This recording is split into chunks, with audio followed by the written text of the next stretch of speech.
Halo teman-teman semua, kembali lagi dengan aku di channel RR Instan.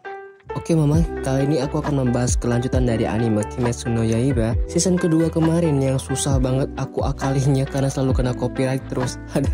Maaf ya buat kalian yang mungkin bertanya-tanya ya, ini orang kenapa upload video ini terus sih? Atau bahkan sampai ada yang risih gitu. Sorry ya Mama. Cerita channel review film ya ginilah, apalagi anime, susah banget akalinya.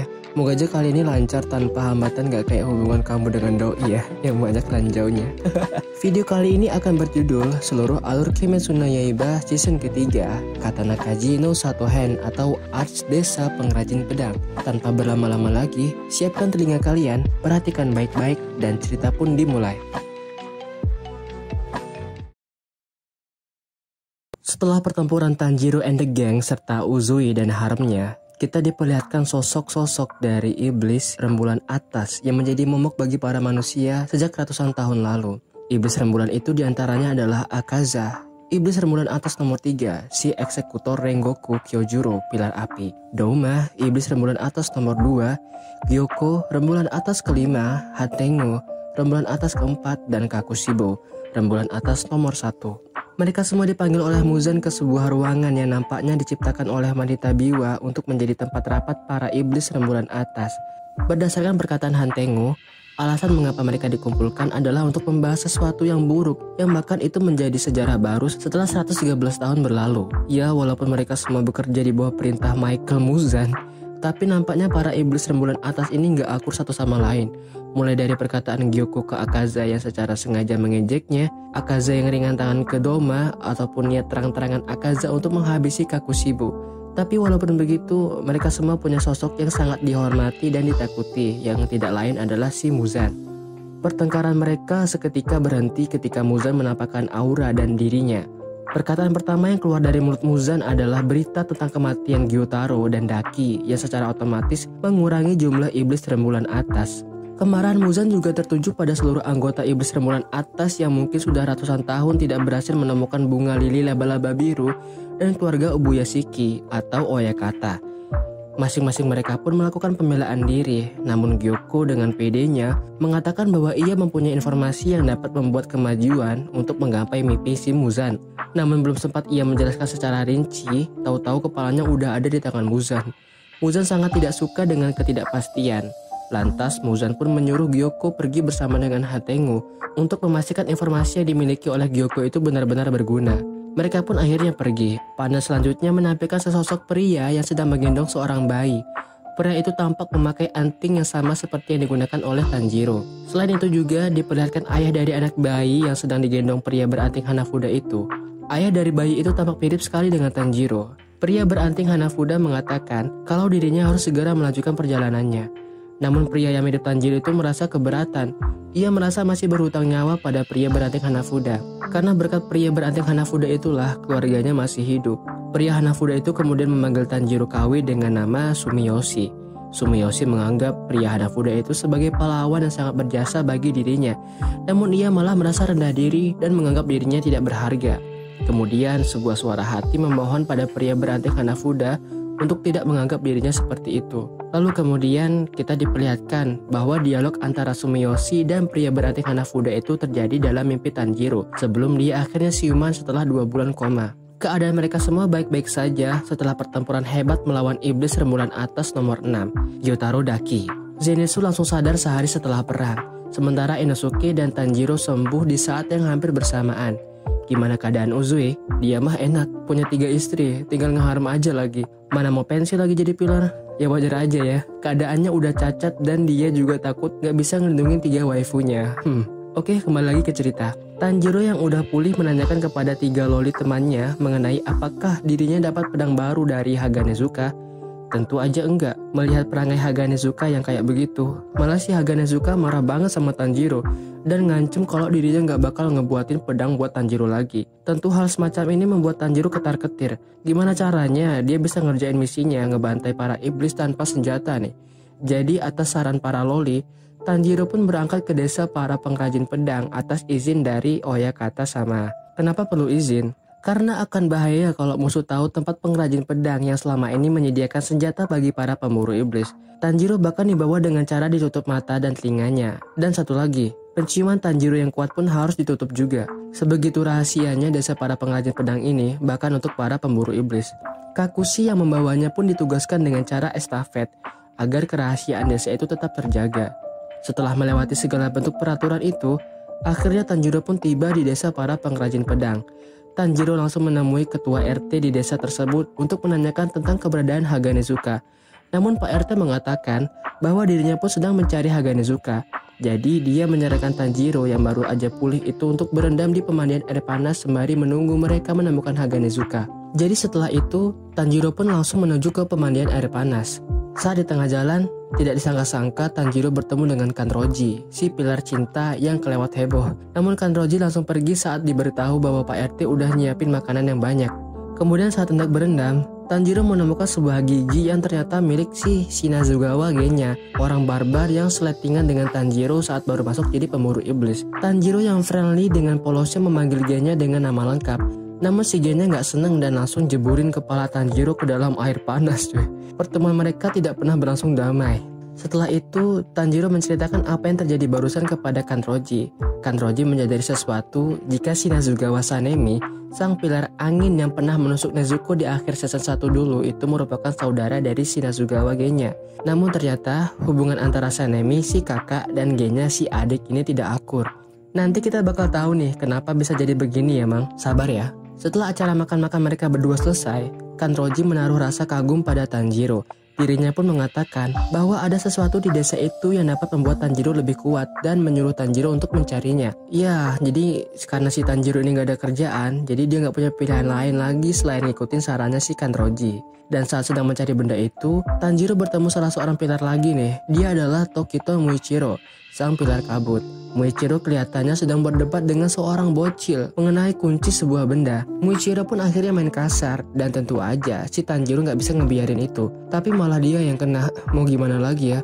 Walaupun Muichiro masih seumuran anak kelas 2 SMP, tapi dirinya udah bisa jadi pilar. Untuk masalah kekuatan, tentu saat ini masih lebih kuat si Muichiro. Muichiro kemudian merasakan aura iblis yang berasal dari Nezuko. Tanjiro kesut emosi dan akhirnya dia pingsan setelah Muichiro main tangan. Saat dirinya bangun, Muichiro udah pergi gitu aja setelah bocil tadi ngasih kunci yang dicari sama si pilar kabut itu. Tanjiro yang kepo nanyain sama si bocil, sebenarnya itu kunci buat apaan? Bocil itu pun bilang bahwa kunci itu untuk boneka mekanik yang digunakan untuk latihan para pemburu iblis sejak dulu. Boneka tempur itu dinamai oleh leluhur si bocil dengan nama Yorichi Zeroshiki. Tanjiro merasa bahwa wajah dari boneka itu sangat familiar.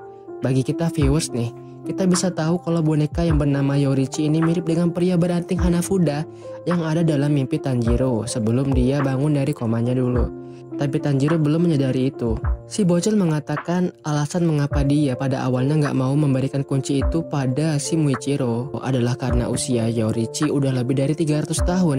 Dan kalau rusak, udah nggak ada lagi yang bisa benerinnya. Si bocil yang bernama Kotetsu ini nggak cukup percaya diri tentang kemampuan dia sebagai keturunan pengrajin senjata. Makanya dia takut boneka itu rusak. Ya cukup mirip dengan adiknya Rengoku Kyojuro ya alasannya. Kemudian secara tiba-tiba, Tanjiro menyadari bahwa wajah boneka Yorichi itu mirip dengan seseorang dalam mimpinya.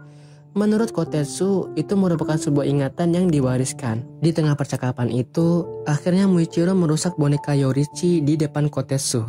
Kotetsu pun langsung kena mental dan nangis. Tapi atas semangat yang diberikan oleh Tanjiro, Kotetsu pun jadi punya tujuan. Tanpa rasa bersalah, Muichiro jalan santai di depan Kotetsu dengan membawa salah satu pedang yang dipakai oleh boneka Yorichi. Kotetsu yang udah pasrah itu cuma bisa diem dan berjalan ke arah boneka Yorichi untuk memastikan apakah boneka itu masih bisa bergerak atau enggak. Dan syukurnya boneka Yorichi masih bisa gerak walaupun agak kaku. Kotetsu yang terbakar amarah dan dendam mulai menyuruh Tanjiro berlatih agar bisa melebihi Muichiro dan membalaskan dendamnya. Akhirnya latihan yang berat harus dijalani oleh Tanjiro. Lebih berat dari yang pernah ia lakukan saat bersama Urokodaki dahulu. Boneka Yorichi disetel Kotetsu jadi mode expert dan juga Tanjiro nggak dibolehin makan dan minum sampai ia paling tidak bisa lawan tuh boneka lah. Cukup berat memang dilatih sama bocil yang gak punya akal, tapi ada bagusnya juga. Adrenalin serta motivasi Tanjiro akan makanan dan minuman membuat Tanjiro belajar cara memprediksi serangan. Di akhir latihan, boneka Yorichi pun harus hancur dan muncullah sebuah pedang dari dalam tubuhnya. Kotetsu yang udah bodo amat sama kondisi boneka itu langsung menyuruh Tanjiro untuk mengambilnya dengan penuh rasa bahagia. Tanjiro yang malu tapi gak enak, pura-pura nolak, tapi mukanya udah nunjukin kalau dia memang pengen banget sama itu pedang. Ditambah penjelasan Kotetsu yang memuji kualitas pedang itu membuat Tanjiro jadi gak sabaran. Ya udah deh, akhirnya diambil, namun ternyata malah zonk. Pedang itu malah berkarat dan Tanjiro pun kecewa berat. Tapi tiba-tiba seorang pria berotot datang mengambil pedang itu. Ya bisa kita lihat dari motif topengnya kalau ini orang adalah Haganezuka. Haganezuka ngomong kalau dialah yang akan memperbaiki pedang karatan itu dan meminta Tanjiro bersabar paling enggak sampai 2 hari dan gak boleh datang melihatnya. Tanjiro menceritakan hal itu pada Genya yang memang tensian orangnya ya. Saat si Genya lagi ngegas gitu, Tanjiro menyadari bahwa gigi Genya yang copot waktu di kolam air panas itu udah tumbuh lagi. Genya awalnya menyangkal, tapi setelah melihat kelakuan random Tanjiro yang ngebawa giginya sebagai bukti, jadi ya gak bisa ngomong apa-apa dong, dan malah nyolot gitu. Di panel selanjutnya, kita diperlihatkan dengan seorang yang baru selesai mandi dan hendak pulang. Namun di tengah jalan, ia ngelihat Gucci yang ngegeletak gitu aja di tengah jalan ya. Saat mendekati Gucci itu, tiba-tiba orang tersebut tersodor ke dalamnya. Nah, ketahuanlah bahwa Gucci itu merupakan penyamaran dari Gyoko, si iblis rembulan atas kelima yang berhasil nyusup ke desa pengrajin pedang. Dan ternyata ini adalah informasi yang waktu itu ia pamerkan ke Muzan. Gyoko dan Hatengo pun berpencar. Hatengo secara mendadak datang ke hadapan Muichiro dan Tanjiro yang lagi bersama. Saat itu juga mereka berdua sadar kalau Hatengo adalah iblis. Tanjiro, Nezuko, dan Muichiro pun langsung bertempur melawan Hatengo. Namun tidak perlu menunggu waktu lama, kepala Hatengo pun langsung terpisah dari badannya. Belajar dari pengalaman, Tanjiro mengatakan bahwa ini pasti kurang lebih sama kayak Gyutaro Daki nih. Jadi dia menyuruh Muichiro untuk tidak lengah. Dan bener aja, tubuh Hatengo yang terpisah itu masing-masing menjadi tubuh baru. Jadi sekarang ada 2 tubuh Hatengo. Salah satu tubuh yang membawa senjata kipas pucuk daun ubi berhasil membuat Muichiro terpental jauh. Iblis itu ternyata punya julukan sendiri yaitu Karaku. Sementara tubuh satunya lagi yaitu Sekido yang punya tongkat yang bisa ngeluarin listrik. Tanjiro dan Nezuko pun kewalahan menghadapi bunsin Hatengo itu. Dan tiba-tiba Genya datang di waktu yang tepat.